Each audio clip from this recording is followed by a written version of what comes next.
మన రైతులందరికీ జ్ఞానం ఉండేది. ఎంత గొప్ప ఉండేది. ఎంత గొప్ప జ్ఞానం అంటే ఋతువులేంటి, కాలాలేంటి, కార్తెలేంటి, ఏ కార్తెలో ఏమి పనులు చేయాలి, వాళ్ళకొక బ్రహ్మాండమైన ఫామ్ క్యాలెండర్ ఉండేది. Farm calendar. మీకు వ్యవసాయ పంచాంగం చెప్తారు. వ్యవసాయ పంచాంగం ఏంటి? It is a farm calendar. అందరూ గుళ్ళో కూర్చొని ఆ రోజు ఉగాది రోజున కూర్చుంటే ఉగాది ఎప్పుడు వస్తుంది? మీకు సమ్మర్ అయిపోయి ఇక సీజన్ స్టార్ట్ అవుతున్న టైంలో, సమ్మర్లో ప్రిపేర్ చేసుకోవాల్సిన టైంలో ఉగాది వస్తుంది.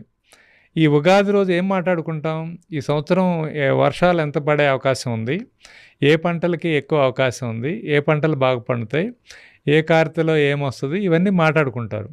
మాట్లాడుకొని అందరూ కలిసి ఒక డెసిషన్ తీసుకొని దానికి రెడీ అవుతారు. మనకేం తెలియలేదు, వ్యవసాయం చేసే వాళ్ళందరికీ తెలియలేదని